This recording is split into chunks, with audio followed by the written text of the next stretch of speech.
तो हेलो साथियों, नमस्कार। आज हम लोग इस प्रश्न का एनालिसिस करेंगे। तो फ्रेंड, ये स्टेटमेंट बेसिस प्रश्न है, तो ऐसे प्रश्न थोड़ा टफ हो जाते हैं, लेकिन आप लोग देख ही रहे हैं आने वाला एग्ज़ाम में प्रश्न कैसे पूछा जा रहा है। तो हम लोग ऐसे प्रश्न का एनालिसिस करेंगे। तो चलिए फ्रेंड, पहला प्रश्न को देखते हैं।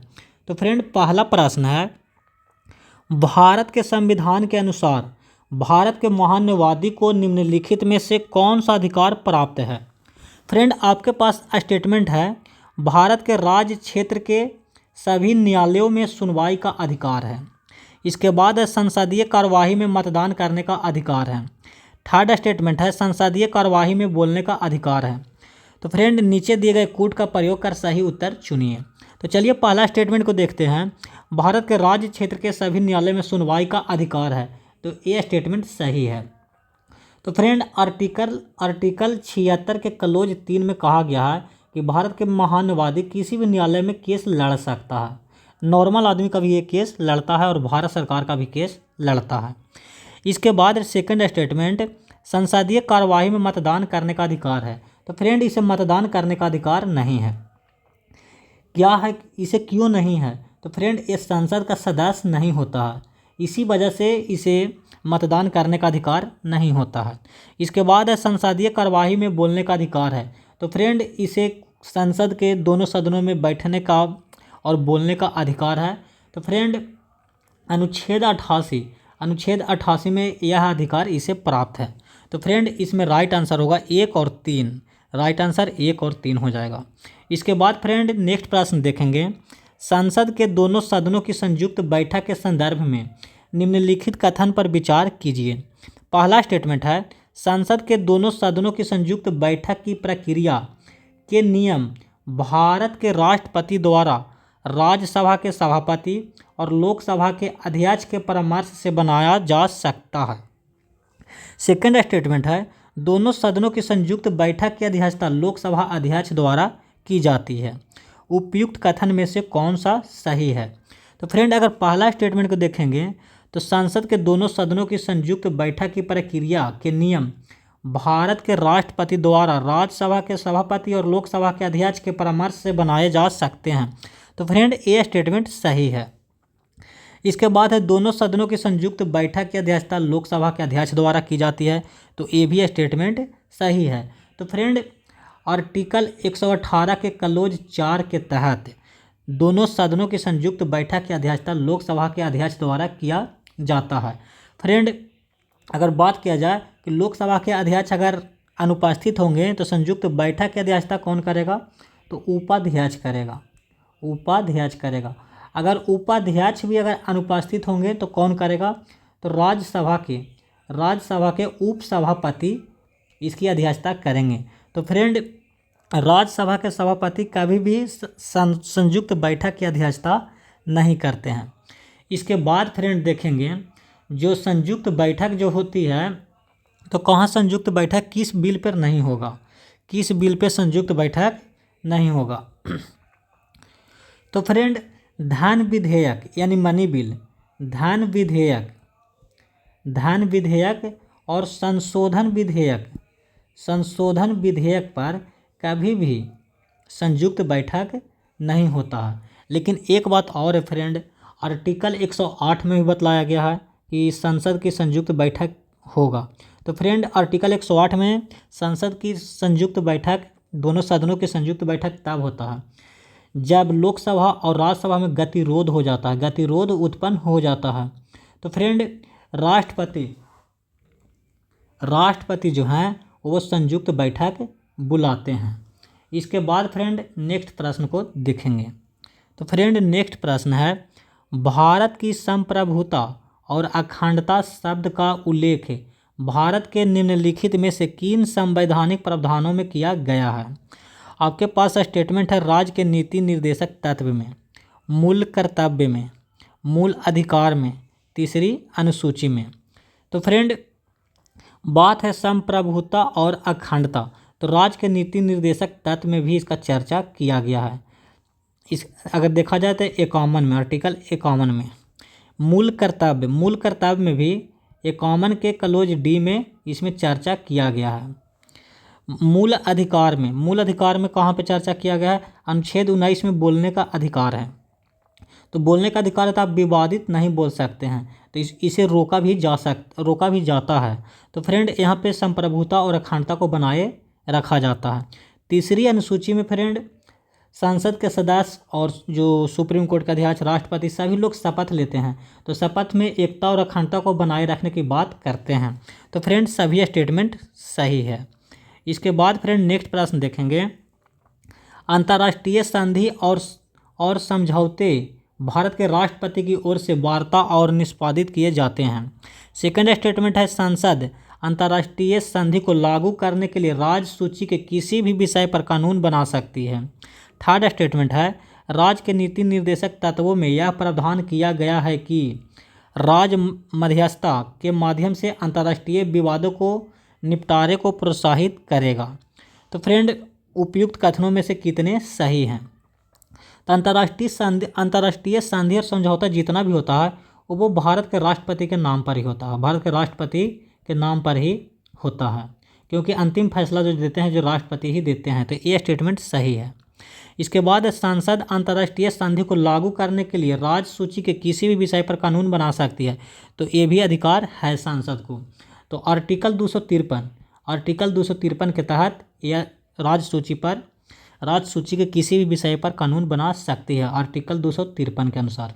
इसके बाद फ्रेंड कि राज्य के नीति निर्देशक तत्व में यह प्रावधान किया गया है कि भारत की मध्यस्थता के माध्यम से अंतर्राष्ट्रीय विवादों को निपटारे को प्रोत्साहित करेगा। तो आर्टिकल 51 के डी में यह प्रावधान किया गया है।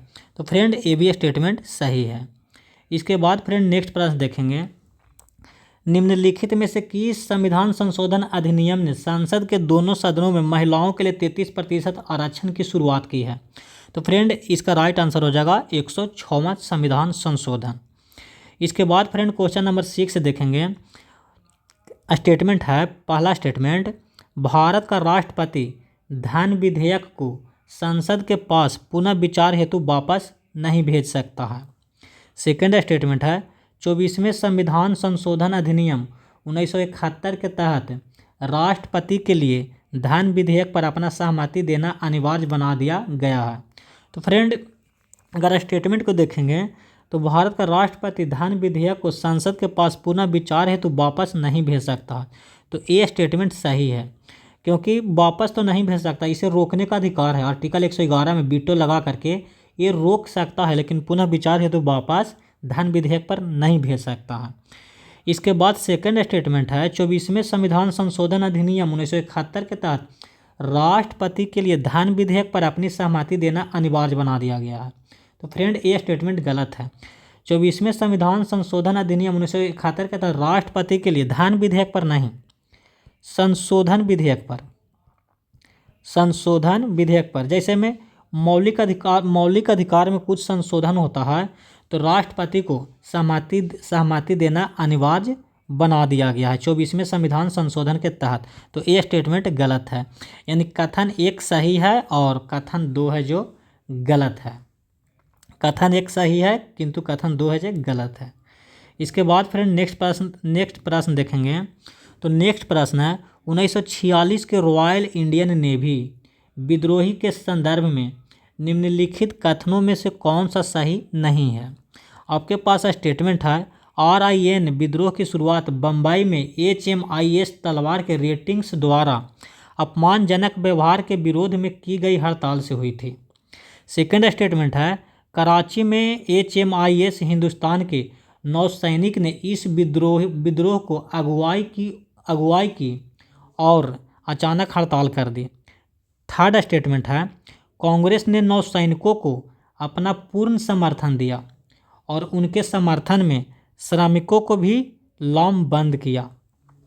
चौथा स्टेटमेंट है, सरदार पटेल और मोहम्मद अली जिन्ना ने विद्रोहियों को शांत करने की कोशिश किया था। तो फ्रेंड इसका राइट आंसर कौन सा होगा? तो इसमें कौन सा कथन गलत है? तो ये स्टेटमेंट गलत है। 1946 के रॉयल इंडियन नेवी को कांग्रेस और मुस्लिम लीग ने समर्थन नहीं दिया था। तो ये स्टेटमेंट गलत है। इसके बाद फ्रेंड देखेंगे क्या हुआ था कि 23 मार्च 1946 को ये विद्रोहियों ने आत्मसमर्पण किया था। और फ्रेंड मोहम्मद अली जिन्ना यानी वल्लभ भाई पटेल और मोहम्मद अली जिन्ना विद्रोहियों को शांत करने में महत्वपूर्ण भूमिका निभाया था। इसके बाद फ्रेंड नेक्स्ट प्रश्न देखेंगे क्वेश्चन नंबर 8। मंदिर वास्तुकला की नागर शैली के संदर्भ में निम्नलिखित कथन पर विचार कीजिए। आपके पास पहला स्टेटमेंट है, इसमें सामान्यतः विस्तृत चहारदीवारी या प्रवेश द्वार होते हैं। सेकंड स्टेटमेंट है, गर्भगृह सदैव सबसे ऊंचे शिखर के ठीक नीचे स्थित होता है। थर्ड स्टेटमेंट है, खजुराहो शैली नागर शैली की ही एक उप शैली है। उपयुक्त कथनों में से कौन सा कथन सही है? तो फ्रेंड नागर शैली में जो होता था प्रवेश द्वार, ये सब प्रवेश द्वार गोपुरम नहीं होता था। गर्भगृह सदैव सबसे ऊंचा शिखर के ठीक नीचे स्थित होता है, यह स्टेटमेंट सही है। क्या होता है फ्रेंड, नागर शैली में जो मंदिर तो होता था वो चबूतरा पर खुला में होता था। खजुराहो शैली नागर शैली की ही एक उप शैली है, तो ये भी स्टेटमेंट सही है। तो फ्रेंड 2 और 3 स्टेटमेंट सही है। इसके बाद नेक्स्ट प्रश्न देखेंगे, मौर्योत्तर काल के संदर्भ में निम्नलिखित में से कौन सा विकल्प साटक शब्द का सर्वोत्तम वर्णन करता है? तो फ्रेंड पहला स्टेटमेंट है, मथुरा में निर्मित एक विशेष प्रकार का वस्त्र है। तमिलनाडु के उरायूर में ईंट से बना एक रंगाई का कुंड है। शंकों और कुषाणों द्वारा उपयोग किए जाने वाले व्यापारिक मार्ग हैं। दक्कन में मिले सातवाहन काल है। तो फ्रेंड मौर्योत्तर काल में साटक शब्द जो प्रयोग किया जाता था उस समय सूती वस्त्र के लिए, जब सूती वस्त्र होता था उसी को बोला जाता था साटक, तो ये स्टेटमेंट सही है। तमिलनाडु में जो उरायूर जो देख रहे हैं ईंटों से बना एक रंगाई का कुंड था, ये प्रयोग किया जाता शब्द चोल वंश के समय इस शब्द का प्रयोग किया जाता था। इसके बाद फ्रेंड क्वेश्चन नंबर 10 देखेंगे, निम्नलिखित अधिकारों पर विचार कीजिए। निवास करने और बसने का अधिकार, त्वरित सुनवाई का अधिकार, मासिक धर्म स्वास्थ्य का अधिकार, ई गवर्नेंस तक डिजिटल पहुंच का अधिकार।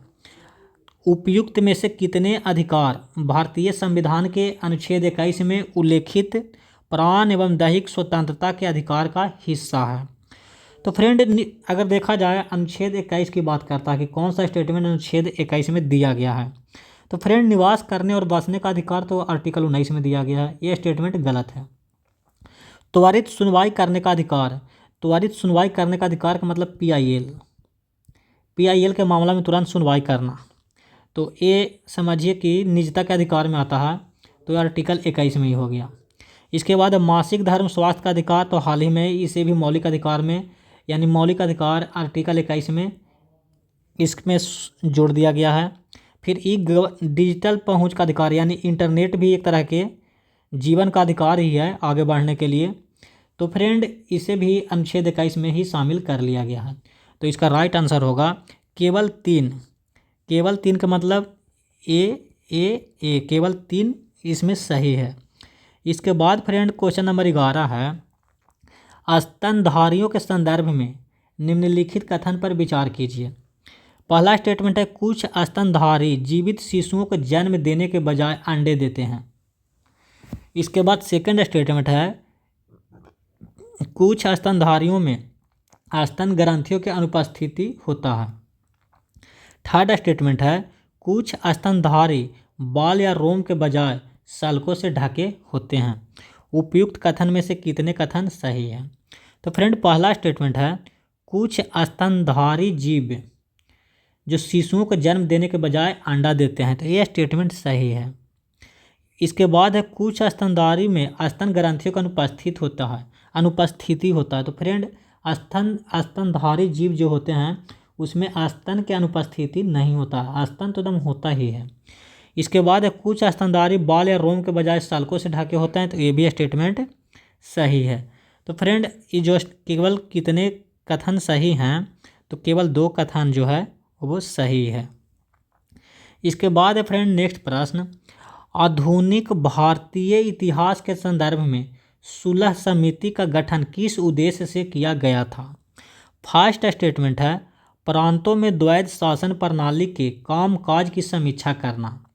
सेकंड स्टेटमेंट है एक ऐसा संवैधानिक ढांचा प्रस्तुत करना जो कांग्रेस और मुस्लिम लीग दोनों को स्वीकार्य हो। थर्ड स्टेटमेंट है जलियांवाला बाग हत्याकांड की जांच करना। और फोर्थ स्टेटमेंट है दलित वर्गों के लिए चुनावी सुधार की सिफारिश करना। तो फ्रेंड इस प्रश्न का राइट आंसर होगा सुलह समिति। तो फ्रेंड सुलह समिति को एक और नाम से जाना जाता है, इसे बोलते हैं सप्रू समिति। सप्रू समिति भी बोलते हैं सुलह समिति को। तो सुलह समिति इसलिए बनाया गया था कि कांग्रेस और मुस्लिम लीग दोनों का स्वीकार हो, माने कोई भी कार्य हो संवैधानिक ढांचा, तो कांग्रेस और मुस्लिम लीग दोनों का मतलब सहमति हो, इसीलिए सुलह समिति बनाया गया था। इसके बाद नेक्स्ट प्रश्न है मेरठ षड्यंत्र केस के दौरान गिरफ्तार किए गए राष्ट्रवादियों को विधिक सहायता प्रदान करने में निम्नलिखित में से किसने प्रमुख भूमिका निभाई? तो आपके पास ऑप्शन है कैलाश नाथ काटजू, सी राजा गोपालचारी, M.A. जिन्ना, मोहम्मद अली जिन्ना।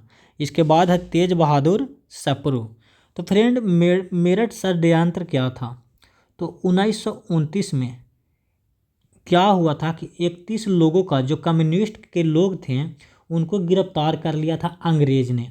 जब गिरफ्तार कर लिया तो कानूनी सहायता प्रदान कौन दिए थे? तो कैलाश नाथ काटजू इन्हें इन लोगों का कानूनी सहायता प्रदान किए थे, यानी इन लोगों की तरफ से केस को लड़े थे। इसके साथ साथ और कौन थे? तो MC छागला भी इन लोगों का सहयोग किया था और जवाहरलाल नेहरू भी इन लोगों की तरफ से कानूनी लड़ाई लड़े थे। इसके बाद फ्रेंड क्वेश्चन नंबर 14 है अकबर के शासनकाल के दौरान चित्रकला के विकास के संदर्भ में निम्नलिखित कथनों पर विचार कीजिए। फर्स्ट स्टेटमेंट है दशवंत और बसवान अकबर के दरबार के प्रसिद्ध चित्रकार थे। सेकंड स्टेटमेंट है पुर्तगाली पादरियों द्वारा दरबार में यूरोपीय चित्रकला की शुरुआत की गई थी। थर्ड स्टेटमेंट है इस कलावधि में लोक कला से दरबारी कला की ओर रूपांतरण देखा गया। तो उपयुक्त में से कितने कथन सही है? तो फ्रेंड दशवंत और बसवान अकबर के दरबार के प्रसिद्ध चित्रकार थे, यह स्टेटमेंट सही है। पुर्तगाली पादरियों द्वारा दरबार में यूरोपीय चित्रकला की शुरुआत की गई थी, तो ये भी स्टेटमेंट सही है। इस कलावधि में लोक कला से दरबारी कला की ओर रूपांतरण देखा गया, तो ये भी स्टेटमेंट सही है। तो फ्रेंड इसमें सभी तीनों स्टेटमेंट सही है। इसके बाद फ्रेंड 15 नंबर क्वेश्चन प्रकाश संश्लेषण के संदर्भ में निम्नलिखित कथनों पर विचार कीजिए। इसके बाद फर्स्ट स्टेटमेंट है सभी पौधे प्रकाश संश्लेषण करते हैं। सेकंड स्टेटमेंट है सूर्य के प्रकाश के अनुपस्थिति में प्रकाश संश्लेषण संभव नहीं है। इसके बाद है कुछ जीवाणु प्रकाश संश्लेषण करने में सक्षम होते हैं। तो फ्रेंड फर्स्ट स्टेटमेंट है कि सभी पौधे प्रकाश संश्लेषण करते हैं। तो फ्रेंड ये स्टेटमेंट बेसिस जो प्रश्न है बहुत ही टफ है, अगर सही तरीक़ा से सोचिएगा तो सभी पौधे प्रकाश संश्लेषण करते हैं। तो फ्रेंड सभी पौधे प्रकाश संश्लेषण नहीं करते हैं। जैसे में अगर देख लिया जाए अमरबेल जो परजीवी है, अमरबेल जो है वो प्रकाश संश्लेषण नहीं करता, तो ये स्टेटमेंट तो गलत हो गया।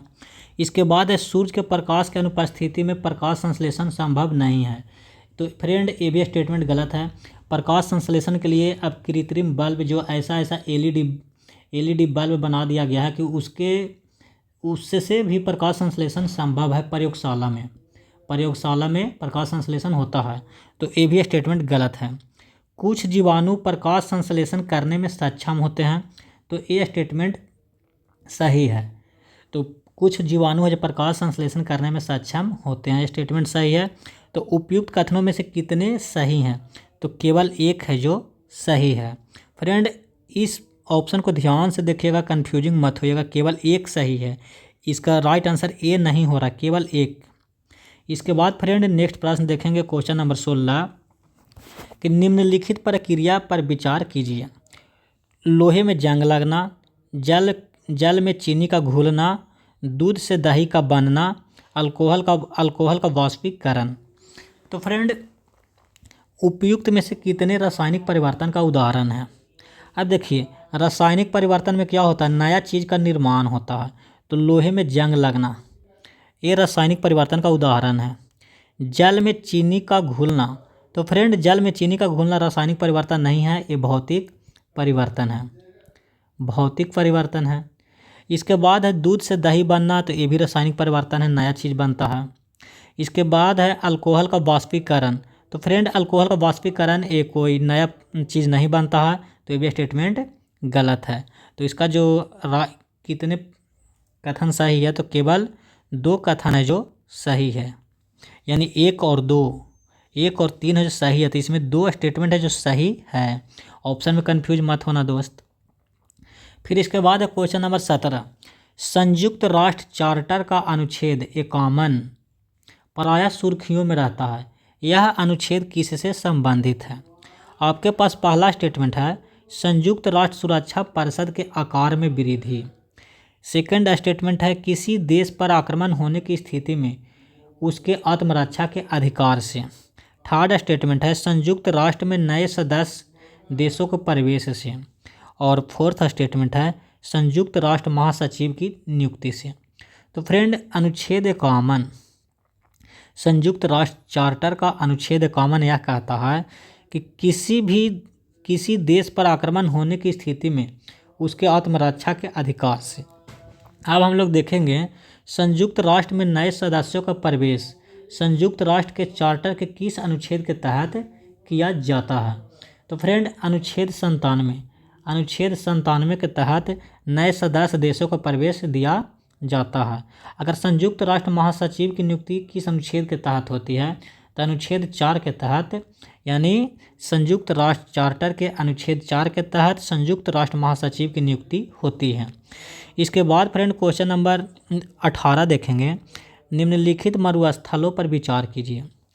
कालाहारी मरुस्थल, अटकामा मरुस्थल, पेटागोनिया मरुस्थल, सहारा मरुस्थल। उपयुक्त में से कितने मरुस्थल पूर्ण रूप से दक्षिणी गोलार्ध में स्थित है? तो फ्रेंड कितने हैं जो दक्षिणी गोलार्ध में है?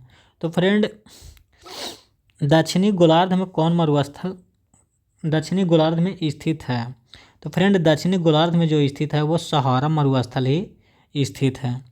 ये सब है जो उत्तरी गोलार्ध में, उत्तरी गोलार्ध में नहीं, उत्तरी गोलार्ध में तो सहारा मरुस्थल है, उत्तरी गोलार्ध में सहारा मरुस्थल है। और ये सब जो है तीनों जो दक्षिणी गोलार्ध में स्थित है। तो केवल 3 कथन है जो सही है। इसके बाद फ्रेंड नेक्स्ट प्रश्न देखेंगे कि निम्नलिखित को भारत में उनको आक्रमण के कालानुक्रमिक क्रम में व्यवस्थित कीजिए। आपके पास है France East India Company, Nadir Shah, Timur, Dutch East India Company. तो फ्रेंड सबसे पहले भारत में कौन आया था, कौन युद्ध लड़ा था इसके अनुसार? तो अगर तैमूर लंग को देखेंगे तो ये 1398 में ही भारत में प्रवेश कर चुका था। इसके बाद फ्रेंड अगर देखेंगे तो डच है जो 1602 में प्रवेश कर गया था। इसके बाद फ्रेंड नादिर शाह को अगर देखिएगा, नादिर शाह तो सबसे लास्ट में आया है। फ्रांस ईस्ट इंडिया कंपनी जो आया था 1664 में आया था। और नादिर शाह भारत पर आक्रमण कब किया था? तो 1739 में। किसके समय? तो मुहम्मद शाह के समय ये आक्रमण किया था। और यही नादिर शाहजहाँ का मयूर सिंहासन भी लेकर के गया था। तो फ्रेंड अगर इसमें सजाने की बात किया जाए तो पहले होगा 3 के बाद होगा 1602, यानी 3 4 1 2, इसका राइट आंसर ए होगा। तो फ्रेंड आप लोगों को ये प्रश्न कैसा लगा फ्रेंड ऐसे ऐसे ऐसे ही प्रश्न अब पूछे जाने की शुरुआत हो गई है, तो हम लोग इसी तरह के प्रश्न को एनालिसिस करेंगे। तो चलिए फ्रेंड अब करते हैं समाप्त। इतना ही। जय हिंद।